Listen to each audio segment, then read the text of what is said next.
Hi all welcome to Hanami creations. എൻ്റെ വീട്ടിൽ നിന്ന് ഒരു 1.5 മണിക്കൂർ ഡ്രൈവ് ചെയ്ത് സെന്റർ കിത്ത എന്ന് പറഞ്ഞിട്ട് ഒരു സ്ഥലത്ത് നമ്മൾ വന്നിരിക്കുകയാണ്. ഈ വന്നിരിക്കുന്നത് കുറേ പേര് റിക്വസ്റ്റ് ചെയ്ത ഒരു വീഡിയോ ചെയ്യാൻ വേണ്ടിയിട്ടാണ്. ഇവിടെ മാസ്റ്റേഴ്സ് അല്ലെങ്കിൽ ഇവിടെ എന്തെങ്കിലും തരത്തിലുള്ള ഡിഗ്രി ഒക്കെ പഠിക്കാൻ വേണ്ടിയിട്ട് എങ്ങനെയാണ് നാട്ടിൽ നിന്ന് ഇങ്ങോട്ട് എത്തണത്, അതിന് എന്തൊക്കെയാണ് ചെയ്യേണ്ടത്, ഏത് ഏജൻസീനെ നമ്മൾ അപ്രോച്ച് ചെയ്യണം, ഏജൻസിനെ അപ്രോച്ച് ചെയ്യണോ, അങ്ങനെയൊക്കെ ചോദിച്ച് നമുക്ക് കുറേ പേര് കുറേ സ്റ്റുഡൻസ് നമുക്ക് കമന്റ്സ് ചെയ്തിട്ടുണ്ടായിരുന്നു. അപ്പൊ അവരോടൊക്കെ പറഞ്ഞിട്ടുണ്ടായിരുന്നു നമ്മളൊരു വീഡിയോ ചെയ്യാംന്ന്. അങ്ങനെയുള്ളവർക്ക് വേണ്ടിയിട്ടുള്ള വീഡിയോ ആണ് ഇത്. ആളെത്തി ട്ടോ. ഞങ്ങൾക്ക് ആളുമായിട്ട് ഒരു 2014 മുതലുള്ള ഒരു ബന്ധാണ്. ഞങ്ങളിവിടെ ജപ്പാനിൽ വന്നിട്ട് ഒരു ഷോർട്ട് ഫിലിം ചെയ്തിട്ടുണ്ടായിരുന്നു 2014. ആ ഷോർട്ട് ഫിലിമിലെ ഞങ്ങളുടെ ആദ്യത്തെ നായികയാണ് ഈ വന്നിറങ്ങണ നായിക.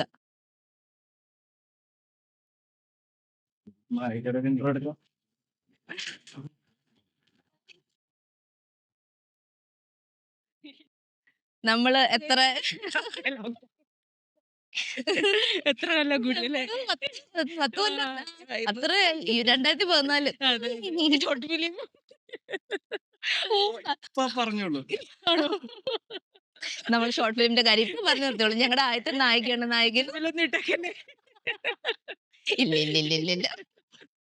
നമ്മളിനി എവിടെ നിന്നിട്ട് നമ്മള് ബാക്കി കാര്യങ്ങള് കുറച്ച് നടക്കാം അങ്ങോട്ട് നോക്കാം. ആൽഫി ഓൾറെഡി നിന്നോട് പറഞ്ഞിട്ടുണ്ടായിരുന്നല്ലോ, നമ്മള് ഇവിടെ ജപ്പാനില് ശ്രീകുച്ചേട്ടന്റെ കൂടെ ഒരു വീഡിയോ ചെയ്തിട്ടുണ്ടായിരുന്നു എങ്ങനെ ജപ്പാനിൽ ജോലി കിട്ടാന്നുള്ളത്. അപ്പൊ അതിന്റെ ഇടയിൽ കുറെ പേരുടെ കമന്റ് ആയിരുന്നു അവർക്ക് ഇവിടെ മാസ്റ്റേഴ്സ് ഒക്കെ പഠിക്കാൻ താല്പര്യം ഉണ്ടെന്നുണ്ട്. ഓൾറെഡി നീ അങ്ങനെ വന്ന് പഠിച്ച് ഇപ്പൊ ഇവിടെ വർക്ക് ചെയ്യുന്ന ഒരാളാണല്ലോ. അതെ അതെ അതെ. അപ്പൊ ഏത് വർഷം നീ ജപ്പാനിലോട്ട് വന്നേ? ഞാൻ 2014 മാർച്ചിലാ വരുന്നേ. അപ്പോ ഇപ്പൊ 11 വർഷം ആകുന്നു. 11 വർഷം. അതെ അതെ. അപ്പൊ നാട്ടിൽ എന്താ പഠിച്ചോണ്ടിരുന്നേ? ഞാൻ ഇലക്ട്രിക്കൽ ആൻഡ് ഇലക്ട്രോണിക്സ് എഞ്ചിനീയറിംഗ് ആയിരുന്നു. അത് 2013 കേരള യൂണിവേഴ്സിറ്റി ഗ്രാജുവേറ്റാ. ഓക്കെ. പിന്നെ 14 അപ്പൊ ഞാനിവിടെ മാസ്റ്റർ ഡിഗ്രി ചെയ്യാൻ വേണ്ടി ഇങ്ങോട്ടേക്ക് വന്നേ. ഓക്കെ. അപ്പൊ നാട്ടില് പഠിച്ച് കഴിഞ്ഞിട്ട് ജപ്പാനിലോട്ട് വരാംന്ന് തോന്നിയത് എന്തുകൊണ്ടാ? ആക്ച്വലി ഞാൻ പഠിച്ചുകൊണ്ടിരിക്കുന്ന സമയത്ത് എഞ്ചിനീയറിംഗ് കഴിഞ്ഞ് ജോലി നോക്കാൻ തന്നെയായിരുന്നു പ്ലാൻ. എഞ്ചിനീയറിംഗ് കഴിയുന്ന സമയത്താണ് മാസ്റ്റർ ഡിഗ്രി അബ്രോഡ് പോയി ചെയ്യാം എന്നൊരു ചിന്ത ഉണ്ടായേ. ഓക്കെ. അപ്പോ ശരിക്കും പറഞ്ഞ ഫസ്റ്റ് ഓപ്ഷൻ എനിക്ക് ജപ്പാൻ തന്നെയായിരുന്നു. കാര്യം കൊച്ചിലേ തൊട്ടുള്ള എൻ്റെ ഡ്രീം കൺട്രി ജപ്പാൻ തന്നെയായിരുന്നു. അതെന്താണ് ജപ്പാൻ ഒരു ഡ്രീം? എൻ്റെ അപ്പാപ്പൻ കുറേ വർഷമായിട്ട് ജപ്പാനിലാ ഉള്ളേ. ആ. അപ്പോ അപ്പാപ്പൻ വഴി ഞാൻ കൊച്ചിലേ തൊട്ടേ അപ്പാപ്പൻ വഴി ജപ്പാനെ കുറിച്ചും അവിടുത്തെ കൾച്ചറിനെ പറ്റിയൊക്കെ ഒത്തിരി ഞാൻ കേട്ടിട്ടുണ്ടായിരുന്നു. അപ്പം എനിക്ക് ഭയങ്കര ഇഷ്ടമായിരുന്നു ഇങ്ങോട്ട് വരണമെന്ന്. പക്ഷേ മാസ്റ്റർ ഡിഗ്രി അബ്രോഡ് പോയി ചെയ്യണമെന്ന് പ്ലാൻ ചെയ്തപ്പോ ജപ്പാനേക്കാളും ബെറ്റർ ഓപ്ഷൻ ഉണ്ടോന്ന് റിസർച്ച് ചെയ്യണമല്ലോ. അപ്പം ഞാൻ കുറെ നോക്കി. അപ്പം ആക്ച്വലി കുറെ ഓപ്ഷൻസ് ഉണ്ടായിരുന്നു. ലൈക്ക് യൂറോപ്പ്, ഓസ്ട്രേലിയ, കാനഡയൊക്കെ. പക്ഷേ കമ്പയർ ചെയ്ത് നോക്കിയപ്പം എനിക്ക് ടെക്നോളജിക്കലി കുറെ അഡ്വാൻസ്ഡ് ആയ കൺട്രിയാണ്. പിന്നെ എന്റെ ഫീൽഡ് ട്രിപ്പിൾ ആയതുകൊണ്ട് എനിക്ക് കുറേം കൂടെ ഓപ്പർച്യൂണിറ്റി ഇവിടെ ചലഞ്ചിങ് ആണെന്നറിയാം. എന്നാലും കുറേം കൂടെ ഓപ്പർച്യൂണിറ്റി കിട്ടുമെന്നൊരു ഹോപ്പ് ഉണ്ടായിരുന്നു. അങ്ങനെയെല്ലാം കൂടെ വെച്ചിട്ട് അപ്ലൈ ചെയ്തിക്ക് പോന്നു. അപ്പൊ ഇവിടെ നിന്റെ റിലേറ്റീവ് ഉള്ളത് കൊണ്ടാണോ ഇങ്ങോട്ട് അപ്ലൈ ചെയ്യാൻ തോന്നിയത്? അല്ലെങ്കിൽ റിലേറ്റീവ് ഇല്ലാത്തവർ, ഇപ്പൊ നാട്ടില് റിലേറ്റീവ്സ് ഒന്നും ഇവിടെ ഇല്ലാത്തവരുണ്ടല്ലോ, അവർക്ക് ഇങ്ങോട്ട് അപ്ലൈ ചെയ്യാൻ പറ്റും? ഞാൻ എന്റെ പ്രോസസ് എല്ലാം ഞാൻ തന്നെ ചെയ്തേ. ഈ ആപ്ലിക്കേഷൻ പ്രൊസീജിയേഴ്സ് അല്ലല്ല ചെയ്തത്. അല്ല ഞാൻ ആപ്ലിക്കേഷൻ പ്രൊസീജിയേഴ്സ് എല്ലാം ഞാൻ തന്നെ ചെയ്തേ. കാര്യം ഈ യൂണിവേഴ്സിറ്റി ഞാനിപ്പോ പഠിച്ചത് സോഫിയ യൂണിവേഴ്സിറ്റി എന്ന് പറയുന്ന ടോക്കിയോയിലുള്ള ജോച്ചി ദൈഗക്കു എന്ന് പറയും ജാപ്പനീസിൽ. അപ്പൊ ആ ഒരു യൂണിവേഴ്സിറ്റിയിലാണ് പഠിച്ചത്. അപ്പം ഞാൻ അതിന്റെ യൂണിവേഴ്സിറ്റിയെ പറ്റി അറിയുന്നത് അപ്പാപ്പം വഴിയാ. പക്ഷേ ആ യൂണിവേഴ്സിറ്റിയുടെ ആപ്ലിക്കേഷൻ പ്രൊസീജിയേഴ്സും അതിന്റെ അഡ്മിഷൻ പ്രൊസീജിയേഴ്സും എല്ലാം ഞാൻ തന്നെ വെബ്സൈറ്റ് ത്രൂ തന്നെ ചെയ്യുമായിരുന്നു. യൂണിവേഴ്സിറ്റി ഭയങ്കര സപ്പോർട്ടീവാ, നമുക്ക് നല്ല ഹെൽപ്ഫുൾ ആണ്. അപ്പൊ ഒരു കാര്യം ചോദിക്കട്ടെ, ഇപ്പൊ ഒറ്റയ്ക്ക് മീൻസ് എല്ലാം ഒറ്റയ്ക്ക് ചെയ്ത് അങ്ങനെ വന്നു, അങ്ങനെ വരുന്നതാണോ ഒരു ഏജൻസിനെ അപ്രോച്ച് ചെയ്ത് അങ്ങനെ വരുന്നതാണോ നല്ലത്? അതാ ഞാൻ മുന്നേ പറഞ്ഞു. ഇപ്പം ഒരു ഏജൻസി അപ്രോച്ച് ചെയ്യേണ്ട ഒരു ആവശ്യം ഉണ്ടെന്ന് എനിക്ക് തോന്നിയിട്ടില്ല. ഞാൻ ഒരു 10 വർഷം മുന്നെയാ ഇത് ചെയ്യുന്നേ. അപ്പൊ അന്ന് എനിക്ക് തന്നെ ചെയ്യാൻ പറ്റുമെങ്കിൽ ഇന്ന് എന്ത് ഈസി ആയിട്ട് ആൾക്കാർക്ക് ചെയ്യാൻ പറ്റും. അപ്പം എനിക്ക് തോന്നുന്നു നാട്ടിലെ ഏജൻസീസ് ഒക്കെ അത്യാവശ്യം നല്ല എമൗണ്ട് ഇതിന് പറയുന്നുണ്ട്. ഇതിനു വേണ്ടി എത്ര എമൗണ്ട് നമുക്ക് ചെലവായി ഇങ്ങോട്ട് വരാൻ? അപ്പൊ എനിക്ക് സ്കോളർഷിപ്പില്ല ഞാൻ ഇങ്ങോട്ടേക്ക് വരുന്നേ. അഡ്മിഷന്റെ ആപ്ലിക്കേഷൻ പ്രൊസീജിയർ ചെയ്ത പോലെ തന്നെ സ്കോളർഷിപ്പിനുള്ള ആപ്ലിക്കേഷൻ പ്രൊസീജിയേഴ്സും ഞാൻ അത് വെബ്സൈറ്റ് ത്രൂ തന്നെ ചെയ്തേ. ഇപ്പൊ ശരിക്കും ഇവിടെ യൂണിവേഴ്സിറ്റികളൊക്കെ ഒത്തിരി സ്കോളർഷിപ്പുകൾ ഓഫർ ചെയ്യുന്നുണ്ട്. അതുപോലെ തന്നെ ജപ്പാൻ ഒത്തിരി സ്കോളർഷിപ്പുകൾ ഇന്റർനാഷണൽ സ്റ്റുഡൻസിന് പ്രൊവൈഡ് ചെയ്യുന്നുണ്ട്. ലൈക്ക് മെക്സ്റ്റ് എന്നൊക്കെ പറയുന്നതുകൊണ്ട് ഭയങ്കര സൂപ്പർ സ്കോളർഷിപ്പുകളുണ്ട്. അപ്പൊ അതൊക്കെ കിട്ടിയാൽ ഭയങ്കര അടിപൊളിയാ. അപ്പം എനിക്ക് കിട്ടിയത് യൂണിവേഴ്സിറ്റിയുടെ ഫുൾ ട്യൂഷൻ ഫീസ് സ്കോളർഷിപ്പ് ആയിരുന്നു. അപ്പൊ അതിന്റെ പ്രൊസീജിയേഴ്സ് ഞാൻ അഡ്മിഷന്റെ ആപ്ലിക്കേഷൻ പ്രൊസീജിയർ ചെയ്ത പോലെ തന്നെ വെബ്സൈറ്റ് ത്രൂ തന്നെ ചെയ്യുമായിരുന്നു. അപ്പം ഫുൾ സ്കോളർഷിപ്പ് കിട്ടിയാൽ പോലും നമുക്ക് മട്രിക്കുലേഷൻ ഫീ, എൻട്രൻസ് ഫീ എന്നൊക്കെ പറഞ്ഞുകൊണ്ട് എനിക്ക് ആദ്യം ഒരു 300,000 ഇന്ത്യൻ റുപ്പീസ് എന്തോ ആയിട്ടുള്ളൂ ബാക്കി. ബാക്കി ട്യൂഷൻ ഫീയും പിന്നെ ഇവിടെ വന്നു കഴിഞ്ഞിട്ട് ഞാൻ ലിവിങ് എക്സ്പെൻസിന് വേണ്ടി വേറെ സ്കോളർഷിപ്പ് അപ്ലൈ ചെയ്തു. അപ്പൊ അത് Japanese student service organisation Jaso എന്ന് പറയുന്ന അതിന്റെ ഒരു പെർ മന്ത് എത്രയാ 65,000 അത്ര എന്തോ ഉള്ള ഒരു ലിവിങ് എക്സ്പെൻസിന്റെ തരും. അതും ആ സ്കോളർഷിപ്പ് എനിക്ക് കിട്ടിയിട്ടുണ്ടായിരുന്നു. ഓക്കെ. പിന്നെ പാർട്ട് ടൈം ജോബ് ഒബ്വിയസ്ലി ഇവിടെ സ്റ്റുഡന്റ് ആയിട്ടായിരുന്നു എല്ലാരും ചെയ്യും. അപ്പം ഞാനും ചെയ്യുന്നുണ്ടായിരുന്നു. അപ്പൊ അങ്ങനെ എല്ലാം കൂടെ ആണ് വന്നത്. യാ. നാട്ടിൽ നിന്ന് ഇങ്ങോട്ട് വരുന്നതിന് മുന്നേ ഇവിടെ ജാപ്പനീസ് വളരെ അത്യാവശ്യമുള്ള ഒരു കൺട്രിയാണ്. ഉം, ഉം. അപ്പൊ ജാപ്പനീസ് അറിയായിരുന്നോ ഇങ്ങോട്ട് വരാൻ തീരുമാനിച്ചപ്പോ? എനിക്കൊന്നും അറിയത്തില്ലായിരുന്നു. ഞാൻ ജാപ്പനീസ് ലെറ്റേഴ്സ് പോലും പഠിക്കാതെ ഇങ്ങോട്ടേക്ക് വന്നേ. ഓക്കെ. പക്ഷെ ലക്കിലി എനിക്ക് 2 ഇയേഴ്സ് ഒരു ജാപ്പനീസ് ഫാമിലിയായിട്ട് ഹോം സ്റ്റേ എനിക്ക് കിട്ടിയായിരുന്നു. ആ. അപ്പൊ ഞാൻ അവരുടെ കൂടെയാ ഈ മാസ്റ്റേഴ്സ് പഠിക്കുന്ന സമയത്ത് നിന്നേ. ഓക്കെ. അപ്പൊ ആദ്യമൊക്കെ ഒന്നും അറിയത്തില്ല. ലൈക്ക് എന്റെ ജാപ്പനീസ് ഹോം സ്റ്റേ മമ്മിക്ക് ഇംഗ്ലീഷ് അറിയത്തില്ല. എനിക്ക് ജാപ്പനീസ് അറിയത്തില്ല. അപ്പം വാട്ടർ ഹംഗ്രി എന്നൊക്കെ ഫുൾ ആക്ഷൻ ആയിരുന്നു. അതെല്ലാം കഴിഞ്ഞിട്ട് അപ്പം എനിക്ക് നിലനിൽപ്പിന് വേണ്ടി ബേസിക് ജാപ്പനീസ് ഹോം സ്റ്റേ മമ്മയായിട്ട് സംസാരിച്ച് അങ്ങനെ പഠിച്ചെടുക്കുമായിരുന്നു. നമ്മളിപ്പോ ഈ കോളേജിലോട്ട് വരുമ്പോഴേ അവര് നമുക്കൊരു എന്തെങ്കിലും ജാപ്പനീസ് പഠിക്കാൻ വേണ്ടിയിട്ടുള്ള ഒരു ഇത് പ്രൊവൈഡ് ചെയ്യുമോ? അതായത് ഇപ്പം എന്റെ യൂണിവേഴ്സിറ്റിയിൽ എങ്ങനെയായിരുന്നു വെച്ചാല് എനിക്ക് ആ യൂണിവേഴ്സിറ്റിയിലുള്ള ഏത് കോഴ്സ് വേണേലും എടുക്കായിരുന്നു. അപ്പം ഞാൻ മാസ്റ്റേഴ്സ് ചെയ്യുന്ന കൂടെ ഫസ്റ്റ് ഇയറിൽ ജാപ്പനീസ് ലാംഗ്വേജിന്റെ ഒരു കോഴ്സും കൂടെ ഞാൻ ചെയ്യുന്നുണ്ടായിരുന്നു. പിന്നെ ബാക്കി തന്നെയാ പഠിച്ചത്. ഇവിടെ ഇപ്പൊ വന്നിട്ട് 11 വർഷമായെന്ന് പറഞ്ഞില്ലേ?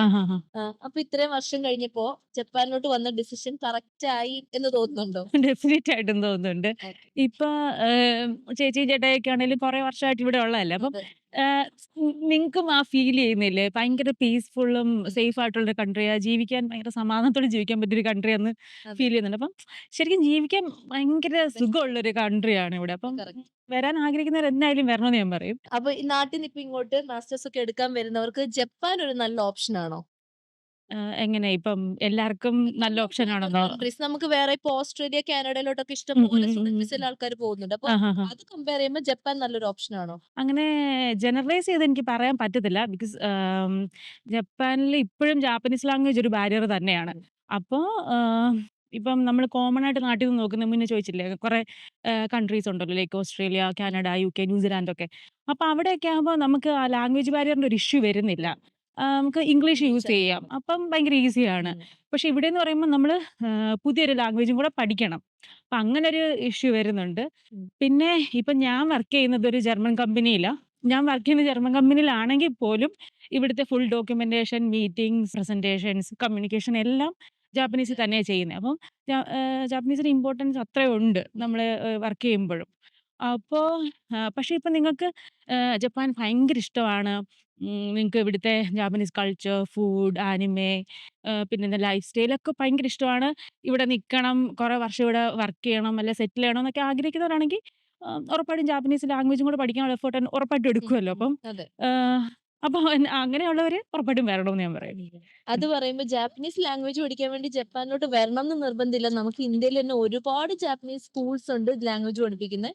ഇപ്പൊ നാട്ടില് നമ്മള് ബാംഗ്ലൂരിൽ നമ്മുടെ ഒരു ഫ്രണ്ട് N5 എക്സാം എഴുതാൻ വേണ്ടി ജാപ്പനീസ് എക്സാം എഴുതാൻ പോയപ്പോ ഇഷ്ടം പോലെ സ്റ്റുഡൻസ് ആണ് ആക്ച്വലി ഈ എക്സാം എഴുതാൻ വേണ്ടിയിട്ട് ബാംഗ്ലൂരിലുള്ളത്. അപ്പൊ ഞങ്ങൾക്ക് തന്നെ അത് ഷോക്കിംഗ് ആണ് ഇത്രയും പിള്ളേരൊക്കെ ഇപ്പോ ജാപ്പനീസ് പഠിച്ച് ഇങ്ങോട്ട് വരാൻ നിൽക്കുന്നുണ്ട് എന്നുള്ളത്. പിന്നെ പഠിച്ചിറങ്ങിയ ഉടനെ അപ്പൊ ഇവിടെ ജോലി കിട്ടിയോ? അതായത് ഇവിടുത്തെ ഒരു സിസ്റ്റം എങ്ങനാന്ന് വെച്ചാല് നമ്മള് ഫൈനൽ ഇയറില് ഇപ്പൊ ഫോർ എക്സാമ്പിൾ ബാച്ചിലേഴ്സ് ആണ് ചെയ്യുന്നതെങ്കിൽ ബാച്ചിലർ ഡിഗ്രിയുടെ ഫൈനൽ ഇയർ 4th ഇയറിൽ അല്ലെങ്കിൽ ഞാൻ മാസ്റ്റർ ഡിഗ്രിയാ ചെയ്തത്. അപ്പം ഫൈനൽ ഇയർ സെക്കൻഡ് ഇയറിൽ നമ്മൾ ജോബ് ഹണ്ടിങ് സ്റ്റാർട്ട് ചെയ്യും. അപ്പൊ നാട്ടിലെന്ന് പറഞ്ഞാൽ നമ്മള് പഠിച്ചിറങ്ങി കഴിഞ്ഞിട്ടാണല്ലോ ജോലി തപ്പുന്നത്. ഇവിടെന്ന് പറഞ്ഞാൽ ഫൈനൽ ഇയറിൽ നമ്മൾ ജോബ് ഹണ്ടിങ് നടത്തി ഗ്രാജുവേഷന് മുന്നേ നമ്മുടെ കയ്യിൽ ജോലി വേണം. അല്ലെങ്കിൽ എങ്ങനെയാന്ന് വെച്ചാല് ഗ്രാജുവേഷൻ കഴിഞ്ഞാണ് നമ്മളിപ്പം ജോബ് ഹണ്ടിങ്ങിന് ഇറങ്ങുന്നതെങ്കിൽ ഇന്റർവ്യൂ കോൾ പോലും വരാനുള്ള ചാൻസ് ഭയങ്കര കുറവാണ്. ഇവിടെ അങ്ങനെ ഒരു സിസ്റ്റമാണ്. അപ്പം നമ്മൾ ഗ്രാജുവേഷൻ നമ്മുടെ ജോലി വേണം.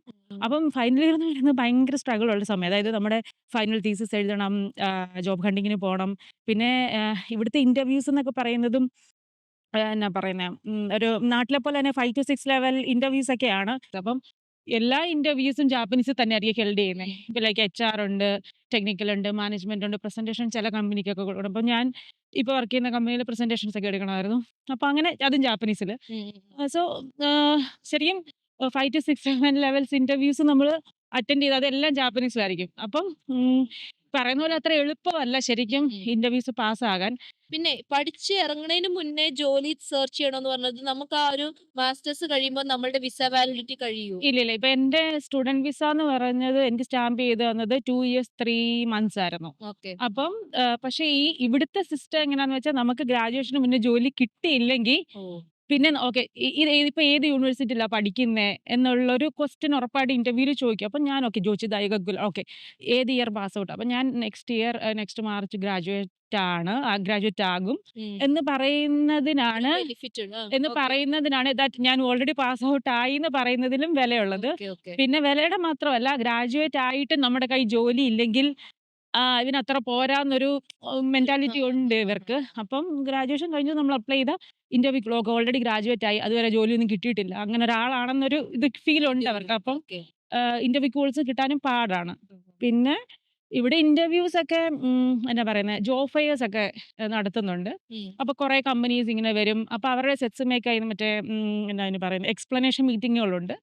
അപ്പൊ നമുക്ക് അവരുടെ ഓരോ കമ്പനിയുടെ എക്സ്പ്ലനേഷൻ മീറ്റിംഗ്സ് കേട്ടിട്ട് നമുക്ക് നമ്മുടെ റെസ്യൂമെ സബ്മിറ്റ് ചെയ്യാം. അപ്പൊ അവർക്ക് റെസ്യൂമെ കണ്ടിട്ട് ഇഷ്ടപ്പെടുവാണെങ്കിൽ ഫസ്റ്റ് ഇന്റർവ്യൂ കോൾ വരും. ഇവിടെ എന്ന് പറഞ്ഞാൽ ഫസ്റ്റ് ലെവൽ HR ലെവലാണ്. അപ്പൊ HR ലെവൽ ഇന്റർവ്യൂ ആയിരിക്കും. പിന്നെ ടെക്നിക്കല് പിന്നെ എന്നാ മാനേജ്മെന്റ് അങ്ങനെ കുറെ ലെവൽസ് അടുത്ത് ഇങ്ങനെ വരും. പിന്നുള്ളത് നമുക്ക് റിക്രൂട്ടിംഗ് ഏജൻസികളുണ്ട്. അപ്പൊ അവിടെ കൊണ്ടുപോയി ഇതുപോലെ നമുക്ക് റെസ്യൂമെ കൊടുക്കാം. അപ്പൊ അവിടെയും ഇതുപോലെ എന്നാ അവിടെയും നമുക്ക് ഇതുപോലെ അവിടെയും നല്ല കമ്പനീസ് വരുവാണെങ്കിൽ നമ്മുടെ റെസ്യൂമെ ആയിട്ട് മാച്ച് ചെയ്യുന്ന കമ്പനീസ് വരുവാണെങ്കിൽ അവര് നമ്മുടെ റെസ്യൂമെ കൊടുത്തിട്ട് ഇന്റർവ്യൂ കോൾസിന് വേണ്ടി നമുക്ക് വെയിറ്റ് ചെയ്യാം. പിന്നെ നമുക്ക് ഡയറക്റ്റ് കമ്പനികളിലേക്ക് അപ്ലൈ ചെയ്യാം. അപ്പൊ ഇതെല്ലാമാണ് ഈ 3 രീതിയിലാണ് പ്രൊസീജിയേഴ്സ് വരുന്നത്. ഞാനിപ്പം വർക്ക് ചെയ്യുന്ന കമ്പനിയിൽ കയറിയത് ജോബ് ഫെയേഴ്സ് വെച്ചിട്ടായിരുന്നു. ജോബ് ഫെയേഴ്സിൽ റെസ്യൂമെ എക്സ്പ്ലനേഷൻ മീറ്റിംഗ് അറ്റൻഡ് ചെയ്തിട്ട് അവിടുന്ന് എനിക്ക് ഇന്റർവ്യൂ കോൾ വന്നിട്ടാണ് ചെയ്തത്. അതുപോലെ തന്നെ ഒരു ഇമ്പോർട്ടന്റ് കാര്യം കൂടെ പറയട്ടെ. ഏത് ജോബ് ആണെങ്കിലും അല്ലെങ്കിൽ ഏത് മാസ്റ്റർ കോഴ്സ് ആണ് പഠിക്കുന്നതെങ്കിലും ജാപ്പനീസിന്റെ ഇമ്പോർട്ടൻസ് ഭയങ്കര വലുതാണ്. കാരണം എവിടെ ഇന്റർവ്യൂവിന് പോണെങ്കിലും ജാപ്പനീസ് അറിഞ്ഞിരിക്കണം. അതെ അതെ. അത് ഈസി ആയിട്ട് ഇംഗ്ലീഷ് കയ്യിൽ വെച്ചോണ്ട് ഇവിടെ വന്ന ഒരു ജോബ് കിട്ടുക എന്ന് പറയുന്നത് ഈസി അല്ല. ഈസി അല്ല. പിന്നെ ഈ റക്കുത്തനൊക്കെ പോലത്തെ കമ്പനീസ് ഉണ്ട്. പക്ഷേ എന്നാ പറയുന്നത് നമുക്ക് ജാപ്പനീസ് എന്തോരം അറിയാവോ അത്രയും ബെനിഫിറ്റ് ആണ്, അത്രയും ഓപ്പർച്യൂണിറ്റികളാണ്. നമ്മുടെ സ്കില്ലും എക്സ്പീരിയൻസും പ്ലസ് ജാപ്പനീസും കൂടെ ഉണ്ടെങ്കിൽ ഭയങ്കര ബൂസ്റ്റ് ചെയ്യുന്ന ഒരു കാര്യമാണ്. ഓക്കെ. ഏത് കമ്പനിയിലാണ് വർക്ക് ചെയ്യണേ? ഇപ്പൊ ഞാൻ ഒരു ജർമ്മൻ കമ്പനിയിലാന്ന് പറഞ്ഞില്ലേ. ഇപ്പം ബോഷ് എന്ന് പറയുന്ന അറിയാലോ. ബോഷിലാണ് ഞാൻ വർക്ക് ചെയ്യുന്നത്. ഞാൻ 2016 ജോയിൻ ചെയ്തു. ഇപ്പൊ 8 വർഷമായിട്ട് ബോഷിന്റെ ഓട്ടോമോട്ടീവ് ഡൊമൈനിലാണ് വർക്ക് ചെയ്യുന്നത്. അപ്പൊ ആദ്യം ഫ്രഷ് ഗ്രാജുവേറ്റ് ആയിട്ടായിരുന്നു കയറിയത്. അപ്പൊ അവിടുത്തെ embedded system software development and testing ഒക്കെ ആയിരുന്നു. ഇപ്പം ഞാൻ അവിടുത്തെ ടെക്നിക്കൽ പ്രോജക്ട് മാനേജ്മെന്റ് റോളാണ് ചെയ്യുന്നത്. ഇപ്പൊ ഉച്ചയായിട്ട് അപ്പൊ നമ്മള് ലഞ്ച് കഴിക്കാൻ വേണ്ടിട്ട് ഇവിടെ തന്നെ ഉള്ള ഒരു റെസ്റ്റോറന്റ് വന്നിരിക്കേണ്ട നിർമ്മാണം. ഇത് നമ്മുടെ ക്ലോസ് ഫ്രണ്ട് ആയിട്ടുള്ള അനിൽ നിർമ്മാണം എന്ന് പറഞ്ഞുള്ള ചേട്ടന്റെ റെസ്റ്റോറന്റ് ആണ്. ബാക്കി ക്വസ്റ്റ്യൻസ് ഇവിടെ ഫുഡ് കഴിച്ചു. ആൽഫി നേരത്തെ പറഞ്ഞില്ലേ ഇവിടെ സ്കോളർഷിപ്പിന് നമ്മുടെ എക്സ്പെൻസ് മീറ്റ് ചെയ്യാനുള്ള സ്കോളർഷിപ്പും കിട്ടുന്നുണ്ടായിരുന്നു. ലിവിംഗ് എക്സ്പെൻസിന്റെ ജാസൂടെയാ. പക്ഷെ നമ്മുടെ ജപ്പാൻ എന്ന് പറയുന്നത് അത്യാവശ്യം എക്സ്പെൻസീവ് ആയിട്ടുള്ള ഒരു കൺട്രി. അപ്പൊ ഇതൊക്കെ വെച്ചിട്ട് ആ എക്സ്പെൻസ് മീറ്റ് ചെയ്യാൻ പറ്റുന്നുണ്ടായിരുന്നോ? അത് ഇപ്പം ജനറലൈസ് ചെയ്ത് പറയാൻ പറ്റത്തില്ല. കാര്യം ഓരോ സ്കോളർഷിപ്പും കിട്ടുന്ന സ്കോളർഷിപ്പുകളെ ഡിപ്പെൻഡ് ചെയ്തിരിക്കും. ഇപ്പൊ എനിക്ക് കിട്ടിയത് ഫുൾ സ്കോളർഷിപ്പ് ട്യൂഷൻ ഫീയുടെ കിട്ടി. പിന്നെ ലിവിംഗ് എക്സ്പെൻസിന്റെ കിട്ടി. അത് എത്ര 65,000 എന്തോ ആയിരുന്നു ഒരു മാസം കിട്ടിക്കൊണ്ടിരുന്നത്. പക്ഷെ എന്നാലും നമ്മളിവിടെ വരുന്ന സ്റ്റുഡൻസ് എല്ലാം പാർട്ട് ടൈം ജോബ് ചെയ്യും. അപ്പം ശരിക്കും പറഞ്ഞാൽ പെർ വീക്ക് ഒരു സ്റ്റുഡന്റിന് 28 അവേഴ്സ് പാർട്ട് ടൈം ജോബ് ചെയ്യാൻ പറ്റത്തുള്ളൂ. അപ്പൊ ഒരു ആവറേജ് എന്ന് പറയുന്നത് 1000 ആയാലും കിട്ടും. അപ്പം അപ്പൊ ഒരു കാര്യമുള്ള എന്നാന്ന് വെച്ചാല് നമുക്ക് ട്യൂഷൻ ഫീയുടെ ഫുൾ സ്കോളർഷിപ്പ് ഇല്ലെങ്കിൽ ഈ പാർട്ട് ടൈം ജോബ് കൊണ്ട് മാത്രം നമ്മുടെ എല്ലാ എക്സ്പെൻസും മീറ്റ് ചെയ്യാൻ പറ്റത്തില്ല. കാര്യം ഈ വർക്കിംഗ് അവേഴ്സ് കാൽക്കുലേറ്റ് ചെയ്യുമ്പോൾ 28 അവേഴ്സ് അല്ലേ പെർ വീക്ക് ചെയ്യാൻ പറ്റത്തുള്ളൂ. അപ്പം അത് വെച്ച് നോക്കുമ്പോൾ നമുക്ക് ഇതുകൊണ്ട് മാത്രം മീറ്റ് ചെയ്യാൻ പറ്റത്തില്ല. ഇതിപ്പോ ഒരു 1 അവർ എത്ര എമൗണ്ട് കിട്ടും? ആവറേജ് എന്ന് പറഞ്ഞ പോലെ 1000 ആവറേജ് കിട്ടും. ഞാൻ പാർട്ട് ടൈം ജോബ് ചെയ്തുകൊണ്ടിരുന്നത് യൂണിവേഴ്സിറ്റിയുടെ ടീച്ചിങ് അസിസ്റ്റന്റ് ആയിട്ട് തന്നെയാ ചെയ്തുകൊണ്ടിരുന്നത്. അപ്പൊ ആ സമയത്ത് എനിക്ക് 1200 എന്തോ പെർ അവർ കിട്ടുന്നുണ്ടായിരുന്നു. അപ്പൊ ഈ പാർട്ട് ടൈം ജോബിന് വേണ്ടിട്ട് നമ്മള് ആരെ അപ്രോച്ച് ചെയ്യണ്ട? ഐ മീൻ നമ്മൾ സ്റ്റുഡന്റ് ആണല്ലോ. അപ്പൊ നമ്മളുടെ കോളേജ് ആണോ നമ്മളെ ഹെൽപ്പ് ചെയ്യുന്നത്? അത് യൂണിവേഴ്സിറ്റിയുടെ സപ്പോർട്ട് എപ്പോഴും ഉണ്ട്. ഈ യൂണിവേഴ്സിറ്റിയുടെ കരിയർ സെന്റർ എന്നൊക്കെ എന്റെ യൂണിവേഴ്സിറ്റിയിൽ അങ്ങനെയായിരുന്നു. അപ്പൊ ഒരുമാതിരി എല്ലാ യൂണിവേഴ്സിറ്റിയിലും അങ്ങനെ സംഭവം ഉള്ളതാ. അപ്പൊ അവര് അപ്പം തന്നെ നമുക്കൊരു പാർട്ട് ടൈം ജോബ് ആക്കി തരും അല്ലേ? അങ്ങനല്ല. അതായത് നമുക്ക് അവിടുന്ന് ഇൻഫർമേഷൻ കിട്ടും. ആഹാഹാ. അതായത് ഈ കരിയർ സെന്ററിന്ന് പാർട്ട് ടൈം ജോബിനെ പറ്റിയോ, അല്ലെങ്കിൽ നമുക്ക് ഫുൾ ടൈം ജോബിനുള്ള ഇതിന് വേണ്ടിയുള്ളയൊക്കെ ഇൻഫർമേഷൻ അവിടുന്ന് എടുക്കാം. അപ്പം നമ്മുടെ ജാപ്പനീസ് ലെവൽ അനുസരിച്ച് നമുക്ക് പറ്റുന്നിടത്ത് ലെവൽസ് ഉണ്ടല്ലോ. N1, N2, N3 അങ്ങനെ നമ്മുടെ ജാപ്പനീസ് ലെവൽ അനുസരിച്ച് പറ്റുന്ന പാർട്ട് ടൈം ജോബുകൾക്ക് അപ്ലൈ ചെയ്യാം. ഇപ്പൊ വരുന്ന സമയത്താണെങ്കിൽ നമുക്കങ്ങനെ ജാപ്പനീസ് ഒന്നും അറിയത്തില്ലല്ലോ. അപ്പൊ ആ സമയത്ത് ആകപ്പാടെ ചെയ്യാൻ വരുന്നത് പറ്റുന്നത് ടീച്ചിങ് അസിസ്റ്റന്റ് അല്ല, അത് ഇംഗ്ലീഷ് ടീച്ചിങ് ജോബുകളുണ്ടല്ലോ. ഉം. അപ്പൊ ആ ഇംഗ്ലീഷ് ടീച്ചിങ് ജോബുകൾ നമുക്ക് ചെയ്യാൻ പറ്റും. അതിന് ജാപ്പനീസിന്റെ ആവശ്യമില്ലല്ലോ. ആ. പിന്നെ ഉള്ളത് നമ്മുടെ ജാപ്പനീസ് ലെവൽ കൂടുന്നതനുസരിച്ച് കുറെ ഓപ്ഷൻസ് ഉണ്ട്. നമ്മുടെ റെസ്റ്റോറന്റ്സ്, സൂപ്പർ മാർക്കറ്റ്സ് അവിടെയൊക്കെ ഈ നമുക്ക് കൺവീനിയൻസ് ജോലിക്ക് സ്റ്റോഴ്സിലൊക്കെ അവിടെയൊക്കെ പിള്ളേരെ കയറാം. കേറാം. അവിടെയൊക്കെ കയറാം.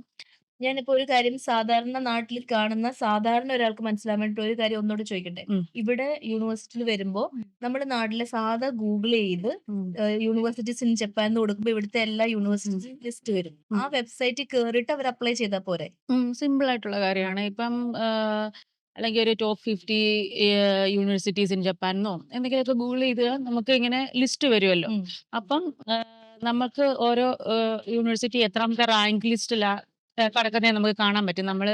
അപ്പം അതിന്ന് ലിസ്റ്റ് നോക്കിയിട്ട് നമുക്ക് ഇഷ്ടപ്പെട്ട യൂണിവേഴ്സിറ്റി നമുക്ക് ചൂസ് ചെയ്യാം. അപ്പോൾ ഒരു കാര്യമുള്ളതെന്ന് വെച്ചാൽ നോർമലി യൂണിവേഴ്സിറ്റികളിലെല്ലാം ഇപ്പം ജാപ്പനീസ് കോഴ്സുകളായിരിക്കും ഓഫർ ചെയ്യുന്നത്. അപ്പം നമുക്ക് ഫ്രഷ് ആയിട്ട് ഇങ്ങോട്ട് വരുമ്പം ജാപ്പനീസ് അറിയത്തില്ലല്ലോ. ഉം. അപ്പം ഞാൻ മാസ്റ്റേഴ്സ് ഇംഗ്ലീഷിലാണല്ലോ ചെയ്തത്. അപ്പൊ അതുപോലെ നിങ്ങൾക്ക് നിങ്ങളുടെ ഫീൽഡ് ഓഫ് ഇൻട്രസ്റ്റ് കണ്ടിന്യൂ ചെയ്യാൻ പറ്റുന്ന മാസ്റ്റർ കോഴ്സ് ഏതാന്ന് നോക്കിയിട്ട്, അല്ലെങ്കിൽ ബാച്ചലർ കോഴ്സ് ഏതാന്ന് വെച്ചാൽ അത് നോക്കിയിട്ട് നിങ്ങൾക്ക് ഇംഗ്ലീഷിൽ ഓഫർ ചെയ്യുന്ന കോഴ്സ് ഏതാന്ന് നോക്കി അത് നിങ്ങൾക്ക് അപ്ലൈ ചെയ്യാം. അപ്ലൈ ചെയ്താൽ മതി. അപ്പം അപ്ലൈ ചെയ്യാന്ന് പറയുമ്പോൾ നമുക്ക് ആ ഓരോ യൂണിവേഴ്സിറ്റിയുടെയും വെബ്സൈറ്റിൽ കയറിയിട്ട് അവരുടെ ഹോം പേജിൽ ഡീറ്റെയിൽസ് കാണും എങ്ങനെയാ പ്രൊസീജിയർ. ഇപ്പം എന്റെ കേസിൽ ഞാൻ ജോയിച്ച് കേൾക്കുമായിരുന്നല്ലോ. അപ്പൊ അവിടുത്തെ പ്രൊസീജിയർ ആയിരിക്കത്തില്ല ചിലപ്പോൾ വേറെ യൂണിവേഴ്സിറ്റിയിൽ. പക്ഷെ നിങ്ങൾക്ക് ഈ ലിസ്റ്റിൽ നിന്ന് തന്നെ യൂണിവേഴ്സിറ്റി ചൂസ് ചെയ്ത് അതിൽ നിന്ന് അപ്ലിക്കേഷൻ പ്രൊസീജിയർ നോക്കി ചെയ്താൽ മതി. പിന്നെ ഡോക്യുമെന്റ്സും എല്ലാം ചെക്ക് ലിസ്റ്റ് എല്ലാം അവർ തന്നെ പ്രൊവൈഡ് ചെയ്യും. അപ്പം എന്തൊക്കെ വേണം? എങ്ങനെയൊക്കെ? യൂണിവേഴ്സിറ്റികളൊക്കെ ഓക്കെ. അതെ അതെ എല്ലാം എല്ലാം അവര് സപ്പോർട്ട് പ്രൊവൈഡ് ചെയ്യും. ചെയ്യും. അപ്പൊ നമുക്കത് നോക്കി ചെയ്താൽ മതി. അപ്പൊ നമ്മള് ഇവിടെ വെബ്സൈറ്റിൽ നമ്മളെല്ലാം നമ്മള് വെബ്സൈറ്റ് ത്രൂ കോൺടാക്ട് ചെയ്ത് കഴിയുമ്പോൾ അവര് നമ്മളെ കോൺടാക്ട് ചെയ്ത് ഇതെല്ലാം പറയുമല്ലേ? എന്തൊക്കെ കാര്യങ്ങൾ വേണം, എങ്ങനെയാണെന്നുള്ളതെല്ലാം. പ്രൊസീജിയർ എന്നാന്ന് അതിൽ എഴുതിയിട്ടുണ്ടായിരിക്കുമല്ലോ. അപ്പൊ അത് നോക്കി നമ്മൾ ചെയ്യുക. പിന്നെ ഇപ്പം ഞാൻ വന്നത് സ്പ്രിംഗ് എൻട്രി മറ്റേ ചെറി ബ്ലോസത്തിന്റെ ഒക്കെ സമയം. അപ്പം 2014 സ്പ്രിംഗ് എൻട്രി ഏപ്രിലോട്ട് വരാൻ വേണ്ടിയായിരുന്നല്ലോ. ഓക്കെ. അപ്പം 2013 ഇതിന്റെ പ്രോസസ്സ് സ്റ്റാർട്ട് ചെയ്യും. അതായത് ഒരു ഓഗസ്റ്റ് സെപ്റ്റംബർ സമയത്ത് ഞാൻ അപ്ലൈ ചെയ്യുന്നത്. അപ്ലൈ ചെയ്ത് നവംബറൊക്കെ ആകുമ്പോഴാ റിസൾട്ട് വരുന്നത്. അപ്പൊ ആദ്യം അഡ്മിഷന്റെ റിസൾട്ട് വരും. പിന്നെ സ്കോളർഷിപ്പിന്റെ റിസൾട്ട് അത് കഴിഞ്ഞ് വരും. പിന്നെ അത് കഴിഞ്ഞിട്ട് നമ്മുടെ ജപ്പാനിൽ എൻട്രി ചെയ്യണമെങ്കിൽ വിസയൊക്കെ വേണമല്ലോ. അപ്പം ഓക്കെ. വിസ പ്രോസസ്സിങ്ങിന്റെ ആപ്ലിക്കേഷൻ നമ്മൾ കൊടുക്കണം. അപ്പൊ അതിനൊരു COE എന്ന് പറയും, സർട്ടിഫിക്കറ്റ് ഓഫ് എലിജിബിലിറ്റി എന്ന് പറയുന്ന ഒരു സംഭവം. അപ്പൊ അതിന് പ്രോസസ്സ് ചെയ്യാനൊക്കെ കുറച്ച് സമയം എടുക്കും. അപ്പൊ അത് ഡിസംബറിൽ അപ്ലൈ ചെയ്തിട്ട് നെക്സ്റ്റ് ഇയർ ഫെബ്രുവരി ആണെന്ന് കിട്ടുന്നത് നമ്മുടെ കയ്യില്. അപ്പം അതൊന്നും നമ്മൾ ചെയ്യണ്ട. നമ്മൾ ഈ പ്രൊസീജിയേഴ്സ് ഒക്കെ നോക്കി അപ്ലൈ ചെയ്ത് കഴിഞ്ഞാല് നമ്മുടെ ബിഹാഫില് ഇമിഗ്രേഷനില് നമ്മുടെ യൂണിവേഴ്സിറ്റി നമുക്ക് വേണ്ടി ചെയ്യും. ചെയ്തോളും. അപ്ലിക്കന്റിന് വേണ്ടി ചെയ്തോളും. ഉം. എന്നിട്ട് എന്റെയൊക്കെ ടൈമിൽ അത് ഹാർഡ് കോപ്പി ആയിട്ട് നാട്ടിലോട്ട് അയച്ചു തരുമായിരുന്നു. ഉം. ഫെബ്രുവരിയിൽ അയച്ചു തന്നിട്ട് പിന്നെ നമ്മൾ ആ COE സർട്ടിഫിക്കറ്റ് ഓഫ് എലിജിബിലിറ്റിയും കൊണ്ട് കോൺസുലേറ്റിൽ പോയിട്ട് വിസ സ്റ്റാമ്പ് ചെയ്യുമായിരുന്നു. ഉം.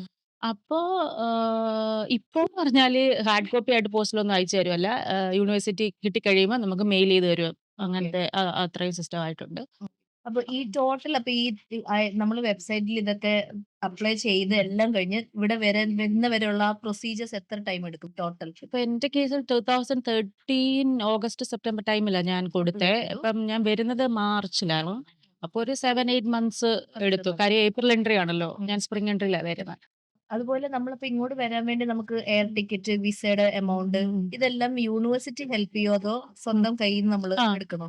അത് ഓരോ യൂണിവേഴ്സിറ്റിയും ഡിപ്പെൻഡ് ചെയ്യും. പിന്നെ നമുക്ക് കിട്ടുന്ന സ്കോളർഷിപ്പുകളെ ഡിപ്പെൻഡ് ചെയ്യും. ഫ്ലൈറ്റ് ടിക്കറ്റുകൾ എടുത്തു കൊടുക്കുന്ന കേസുകളുണ്ട്. ഇപ്പൊ എന്റെ കൂടെയൊക്കെ പഠിച്ച കുറെ കുട്ടികൾക്ക് എടുത്തു കൊടുത്തിട്ടുണ്ടായിരുന്നു. ഇപ്പൊ എന്റെ കേസിൽ എനിക്ക് ട്യൂഷൻ ഫീയുടെ ഫുൾ സ്കോളർഷിപ്പ് കിട്ടിയതുകൊണ്ട് ഫ്ലൈറ്റ് ടിക്കറ്റ് ഒന്നും ഇല്ലായിരുന്നു.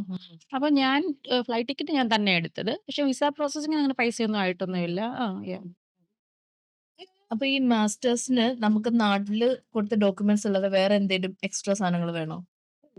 എന്നുവെച്ചാൽ നമ്മള് യൂണിവേഴ്സിറ്റിയിൽ എന്നൊക്കെ ഡോക്യുമെന്റ്സാ വേണ്ടേ എന്ന് നമ്മള് നോർമലി മാസ്റ്റർ ഡിഗ്രി അപ്ലൈ ചെയ്യുമ്പോൾ നമ്മൾ കൊടുക്കുന്ന കുറച്ച് അക്കാദമിക് ട്രാൻസ്ക്രിപ്റ്റുകളും നമ്മുടെ ഗ്രാജുവേഷൻ സർട്ടിഫിക്കറ്റ് അങ്ങനത്തെ കുറച്ച് സാധനങ്ങളുള്ളൂ. അതൊക്കെ കൂടാതെ നമുക്ക് ഞാനിപ്പം മാസ്റ്റേഴ്സ് ഇംഗ്ലീഷിലാണല്ലോ കോഴ്സ് എടുത്തത്. അപ്പം നമുക്ക് ഇംഗ്ലീഷ് അറിയാവുന്നവർക്ക് അറിയണം. അപ്പൊ അതിന് IELTS വേണം. ഉം. അതല്ലെങ്കിൽ നമുക്ക് മറ്റേ മീഡിയം ഓഫ് ലാംഗ്വേജ് നമ്മൾ പഠിച്ചത് ഇംഗ്ലീഷ് ആയിരുന്നു എന്ന് കാണിക്കുന്ന ഒരു ലെറ്റർ കോളേജിന്ന് മേടിക്കണം. പിന്നെ ഒരു റെക്കമെൻഡേഷൻ ലെറ്റർ കോളേജിന്ന് വേണം. പിന്നുള്ളത് പിന്നെ നമുക്ക് ഈ യൂണിവേഴ്സിറ്റിയുടെ അഡ്മിഷൻ പ്രൊസീജിയേഴ്സ് നടക്കുന്ന ആ സമയത്ത് കുറേ ഡോക്യുമെന്റ്സ് ഇവര് പ്രൊവൈഡ് ചെയ്യും. യൂണിവേഴ്സിറ്റി പ്രൊവൈഡ് ചെയ്യുന്ന കുറേ ഡോക്യുമെന്റ്സ് ഉണ്ട്. ഉം. അപ്പൊ അത് മുഴുവൻ ഫിൽ ഔട്ട് ചെയ്യണം. പിന്നെ കുറേ നമുക്ക് റിപ്പോർട്ട്സ് ഒക്കെ എഴുതി കൊടുക്കാനുണ്ട്. Why Japan, why this university, why this course അങ്ങനെ കുറേ വൈ ഉണ്ട്. അപ്പം അതൊക്കെ നമ്മള് പ്രിപ്പയർ ചെയ്ത് അവരെ സാറ്റിസ്ഫൈ ചെയ്യുന്ന ആൻസേഴ്സ് പ്രിപ്പയർ ചെയ്ത് കൊടുക്കണം. ആ, പിന്നെ ഇവര് ഫുൾ ചെക്ക് ലിസ്റ്റ് നമുക്ക് തരും. എന്നൊക്കെയാ കൊടുക്കാനുള്ളെ. അത് നോക്കിയിട്ട് എല്ലാം പ്രോപ്പറായിട്ട് ചെയ്യണം. നമ്മൾ ഒരെണ്ണമെങ്കിലും മിസ് ചെയ്താ റിജക്റ്റ് ആകാനുള്ള ചാൻസ് ഉണ്ട്. അപ്പൊ അതുകൊണ്ട് ഭയങ്കര പ്രോപ്പറായിട്ട് നോക്കി ചെയ്താ മതി. ഇനി ഇങ്ങോട്ട് വരാൻ വേണ്ടിയിട്ട് നമുക്കെല്ലാം റെഡി ആയി കഴിഞ്ഞാല് നമ്മളിവിടെ അക്കോമഡേഷൻ നമ്മൾ എങ്ങനെയാ സെറ്റ് ചെയ്യുന്നത്? നമ്മളായിട്ട് നോക്കണോ അതോ യൂണിവേഴ്സിറ്റി നമുക്ക് വേണ്ടി അക്കോമഡേഷൻ ഹോസ്റ്റൽ എന്തിന്റെ തരുവോ? ആ അത് ഇപ്പൊ എന്റെ കേസിൽ ഞാൻ പറഞ്ഞത് ഞാനൊരു ജാപ്പനീസ് ഫാമിലിയായിട്ട് ഹോം സ്റ്റേ ആ ചെയ്തത്. അപ്പം നിങ്ങൾക്ക് അക്കോമഡേഷന്റെ ശരിക്കും പറഞ്ഞാൽ നമ്മൾ അഡ്മിഷൻ ആയി കഴിയുമ്പോഴത്തേക്കും യൂണിവേഴ്സിറ്റിയുടെ വെബ്സൈറ്റ് ത്രൂ തന്നെ നമുക്ക് അക്കോമഡേഷൻസ് സെർച്ച് ചെയ്യാനുള്ള ഓപ്ഷൻസ് ഉണ്ട്. ഇപ്പൊ എന്റെ യൂണിവേഴ്സിറ്റിയിലാണെങ്കിൽ ഇന്റർനാഷണൽ ഡോർമെറ്ററീസ് ഉണ്ടായിരുന്നു. അപ്പൊ അവിടെ നമുക്ക് അപ്ലൈ ചെയ്യാം. അപ്പൊ അപ്ലൈ ചെയ്തിട്ട് എല്ലാവർക്കും കിട്ടുമോന്ന് ഉറപ്പില്ല. കാര്യം ഒത്തിരി ഇന്റർനാഷണൽ സ്റ്റുഡൻസ് വരുന്നതാണല്ലോ. അപ്പൊ കിട്ടിയില്ലെങ്കിൽ നമുക്ക് വേറെ അക്കോമഡേഷൻസ് ഇപ്പം ഡെസിഗ്നേറ്റഡ് ഡോർമെറ്ററീസ് ഉണ്ട് യൂണിവേഴ്സിറ്റിയുടെ. അപ്പൊ അവിടെയോ അല്ലെങ്കിൽ നമുക്കിപ്പോ പുറത്ത് അപ്പാർട്ട്മെന്റ് എടുക്കാനോ അതൊക്കെ യൂണിവേഴ്സിറ്റിയുടെ ഒരു സപ്പോർട്ട് നമുക്ക് എന്തായാലും കിട്ടും. അപ്പം യൂഷ്വലി റെന്റ് നമ്മൾ കൊടുക്കണോ? റെന്റ് നമ്മൾ തന്നെയാ പേ ചെയ്യുന്നത്. അതാണല്ലോ ലിവിംഗ് എക്സ്പെൻസിനകത്ത് വരുന്ന കാര്യമാണല്ലോ അത്. അപ്പം നമ്മൾ തന്നെ പേ ചെയ്യുന്നത്. എന്റെ കേസിൽ ലിവിംഗ് എക്സ്പെൻസിന് സ്കോളർഷിപ്പ് കിട്ടുന്നുണ്ടായിരുന്നു. എന്നാലും പ്ലസ് ബാക്കി എക്സ്പെൻസ് വരുമല്ലോ നമുക്ക്. ഇപ്പൊ ഞാൻ താമസിച്ച സ്ഥലമായിട്ട് 2 ട്രെയിൻ കയറി പോണമായിരുന്നു. അപ്പം പെർ മന്ത് 10,000 മേളിൽ എനിക്ക് ട്രെയിൻ ടിക്കറ്റ് തന്നെ ആവുന്നുണ്ടായിരുന്നു യൂണിവേഴ്സിറ്റിയിലോട്ട്. അപ്പൊ അത് പിന്നെ ഇൻഷുറൻസ്, ഫുഡ്, നമ്മുടെ ഉം, പിന്നെ ഫോണ് അങ്ങനെ കുറേ എക്സ്പെൻസ് വരുന്നുണ്ട്. അപ്പൊ അതെല്ലാം കൂടെ മീറ്റ് ചെയ്യും വേണ്ടിയാ ഞാൻ മുന്നേ പറഞ്ഞ പോലെ പാർട്ട് ടൈം ജോബും കൂടെ നമുക്ക് കൂടെ ചെയ്താലേ പറ്റത്തുള്ളൂ എന്ന് പറഞ്ഞു. പിന്നെ ഇപ്പൊ ഇവിടെ വർക്ക് ചെയ്യാൻ കേറിയതിന് ശേഷം ഉം. അല്ല നമ്മൾ സ്റ്റുഡന്റ് ആയിട്ട് നിൽക്കുമ്പോ നമ്മള് അവിടുന്ന് പിന്നെ വർക്ക് ചെയ്യാൻ കേറിയല്ലോ. ഉം, ഉം, ഉം. അപ്പൊ ആ സ്റ്റുഡന്റ് വിസയിലുള്ള നമ്മളുടെ വിസ എങ്ങനെ വർക്കിംഗ് വിസയിലോട്ട് മാറ്റും? നമ്മൾ അതിന് വേണ്ടി പോണം. വേണ്ട. നമ്മളിപ്പം സ്റ്റുഡന്റ് വിസയിലാണല്ലോ ഇങ്ങോട്ടേക്ക് വരുന്നേ. അപ്പം എനിക്ക് കിട്ടിയത് 2 ഇയർ 3 മന്ത്സ് അത് മാസ്റ്റർ ഡിഗ്രി ആയകൊണ്ട്. അപ്പൊ അത് കഴിഞ്ഞ് വൺസ് ഞാൻ ജോലിക്ക് കേറി കഴിഞ്ഞ് ജോലി നമുക്ക് ഓഫർ ലെറ്റർ വരുമല്ലോ. അപ്പൊ ആ സമയത്ത് നമ്മുടെ ബിഹാഫില് നമ്മുടെ സ്റ്റുഡന്റ് ആയിട്ടിരിക്കുമ്പോൾ നമ്മുടെ ബിഹാഫില് യൂണിവേഴ്സിറ്റി സിഒ പ്രോസസ് ചെയ്യുന്ന പോലെ തന്നെ ഉം. നമ്മുടെ ബിഹാഫില് വർക്ക് വിസയ്ക്ക് വേണ്ടി നമ്മുടെ കമ്പനി പ്രോസസ് ചെയ്യും. നമ്മൾ അപ്ലൈ ചെയ്ത കമ്പനി നമുക്ക് നമുക്ക് വേണ്ടി വിസ പ്രോസസ് ചെയ്ത് വർക്ക് വിസ നമുക്ക് കിട്ടും. ഇപ്പം അത് ഡിപ്പെൻഡ്സ് ഓൺ ദ കമ്പനി നമുക്ക് കിട്ടുന്ന വിസയുടെ ഡ്യൂറേഷൻ ഡിഫറന്റ് ആയിരിക്കും. ലൈക്ക് ചിലപ്പോൾ 5 ഇയേഴ്സ് അല്ലെ 3 ഇയേഴ്സ് അല്ലെ 1 ഇയർ അങ്ങനെയായിരിക്കും. ഉം. അപ്പം വിസയുടെ വാലിഡിറ്റി തീരാറാകുമ്പോൾ നമുക്ക് കമ്പനിയിൽ നിന്ന് കുറച്ച് ഡോക്യുമെന്റ്സ് മേടിച്ചിട്ട് നമുക്ക് തന്നെ ഇമിഗ്രേഷനിൽ പോയിട്ട് വിസ എക്സ്റ്റെൻഡ് ചെയ്യാൻ പറ്റും വർക്ക് വിസ. ഇപ്പൊ എന്റെ കേസിൽ എഞ്ചിനീയർ വിസയാണ്. അപ്പൊ അത് എക്സ്റ്റെൻഡ് ചെയ്യണമെങ്കിൽ എംപ്ലോയ്മെന്റ് സർട്ടിഫിക്കറ്റ്, ഇൻകം സർട്ടിഫിക്കറ്റ് അങ്ങനെ കുറച്ച് സർട്ടിഫിക്കറ്റ്സ് യൂഷ്വൽ ഓ. അപ്പൊ അത് വെച്ച് നമുക്ക് പിന്നെ എക്സ്റ്റൻഷൻ കൊടുക്കാം. ആദ്യം ഇത് ചെയ്യുന്നത് കമ്പനിയിൽ നിന്ന് ചെയ്തു തരും. ഉം. ഇതുപോലെ ഇങ്ങോട്ട് വരാനായിട്ട് ആഗ്രഹിക്കുന്ന ആൾക്കാരോട് എന്തെങ്കിലും പറയാനുണ്ടോ? എന്ത് കാര്യം നോക്കണം? എന്തേലും ടേക്ക് കെയർ ചെയ്യണം?